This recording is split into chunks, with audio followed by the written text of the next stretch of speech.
400 ఎకరాల భూమిని పరిశీలించేందుకు హెచ్సియుకు పర్యావరణ అటవీ శాఖల కేంద్ర సాధికారిక కమిటీ వచ్చింది. క్షేత్రస్థాయిలో పరిశీలన చేసింది. ఇందుకు సంబంధించిన పూర్తి వివరాలను సుప్రీంకోర్టుకు అందజేయనుంది. టీజీఐఐసి ఈ భూముల చదును చేపట్టిన నేపథ్యంలో సుప్రీంకోర్టు ఆగ్రహం వ్యక్తం చేసింది. దీనిపై క్షేత్రస్థాయిలో పరిశీలన జరిపి నివేదిక అందజేయాలని కమిటీకి సర్వోన్నత న్యాయస్థానం ఆదేశాలు జారీ చేసింది. ఈ నేపథ్యంలో బుధవారం సెంట్రల్ ఎంపవర్ కమిటీ చైర్మన్ సిద్ధాంత దాస్ మరో 2 సభ్యులు హైదరాబాద్కు చేరుకున్నారు. వీరు 10-11 తేదీల్లో కంచగచ్చిబౌలి భూముల్లో పరిశీలన జరిపి వాస్తవ పరిస్థితులను అధ్యయనం చేయనున్నారు. గురువారం మధ్యాహ్నం 2 గంటలకు ప్రభుత్వ ఉన్నతాధికారులతో సమావేశం నిర్వహించే అవకాశాలున్నాయి. కాగా భూములు ప్రభుత్వానివేనంటూ టీజీఐఐసి అధికారులు పలుచోట్ల బోర్డులు పెట్టారు. కమిటీ రాక నేపథ్యంలో హెచ్సియులో పోలీసులు పటిష్ట బందోబస్తు ఏర్పాటు చేశారు. ఈస్ట్ క్యాంపస్కి వెళ్లే రహదారిని దిగ్బంధనం చేశారు.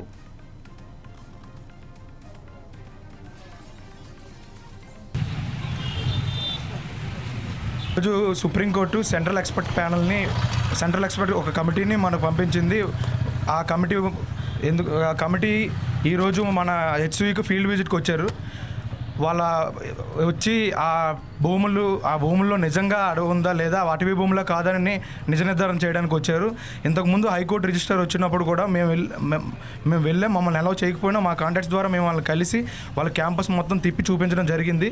ఇప్పుడున్న ఈ ప్రభుత్వం ఏంటంటే ఈ ఎస్కలేషన్స్ వల్ల మేము ఈరోజు వచ్చిన సెంట్రల్ ఎక్స్పర్ట్స్ ప్యానల్ని కలవడానికి వెళ్తుంటే మమ్మల్ని ఆపేస్తున్నారు.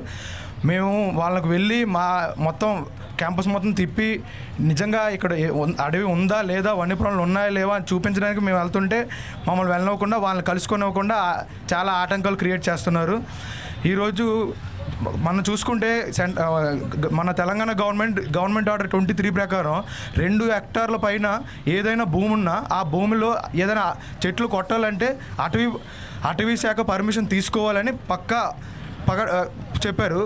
మరి అంత పకడ్బందీగా ఫాలో అవుతున్నప్పుడు హెచ్సియులో 150 ఎకరాలను కొట్టారు. ఆ 150 కొన్ని సర్వేలు రిపోర్టుల ప్రకారం ఆ 150 ఎకరాల్లో 1,00,000 చెట్లు ఉన్నాయి. సుమారు 1,00,000 చెట్లని ధ్వంసం చేశారు. అలాగే వన్యప్రాణి సంరక్షణ చట్టం 1972 ప్రకారం నెమలినే కాదు కనీసం నెమలి తాలూకా గుడ్డుని మనం ధ్వంసం చేసినా సరే 3 సంవత్సరాలు కటకటాలు పాలవలసి వస్తుంది. ఇప్పుడు ఆ 150 ఎకరాల్లో ఎన్నో నెమల గూడ్లు కానీ వాటి ఆవాసాలు కానీ ఎన్నో రకాల నెమళ్ళు సుమారు 1500 జింకలు ఉన్నాయి ఈ క్యాంపస్లో. వాటి ఆవాసాలు అన్నీ వాటన్నింటినీ ఆవాసాలను నాశనం చేశారు. పైగా ఈ గత 3 రోజుల్లో చాలా జింకలు చనిపోవడం జరిగింది.